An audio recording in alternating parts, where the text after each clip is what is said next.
अस्सलाम वालेकुम नाजरीन, आप देख रहे हैं हमारा यूट्यूब चैनल हिकमत बसीरत। एक नए नुस्खे के साथ आपकी खिदमत में हाज़िर हैं। आज हम बना रहे हैं तिला नफ्स के पट्ठों के लिए, और जो उसमें तमाम किस्म के नकाइस और कमज़ोरियों के लिए बहुत ही कामयाब और बहुत ही पावरफुल नुस्खा है, तिला है।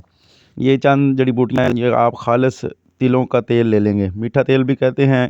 तिलों का खालिस तेल लेकर उसमें अकरकरहा, लौंग, दारचीनी, मालकंगनी और बेर बहूटी, ये चंद चीज़ें आप ले लेंगे।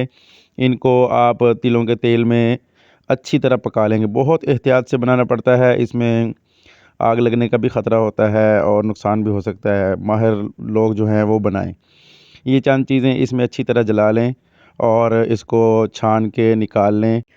सारी चीज़ें इकट्ठी भी तेल जब गर्म हो जाए उसमें डाल सकते हैं, ये थोड़ी-थोड़ी करके भी डाल सकते हैं, तो जिस तरह आपके लिए आसानी हो, क्योंकि आग लगने का बहुत ज़्यादा ख़तरा होता है इसमें।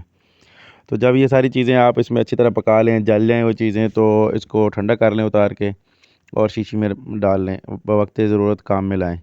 आप ये तैयारशुदा भी मंगवा सकते हैं। हमारा व्हाट्सएप नंबर है 0304 82 63 913। ये हमारी वीडियो को आप लाइक कर दें, शेयर कर दें और कमेंट करके बताएँ आप कहाँ से देख रहे हैं।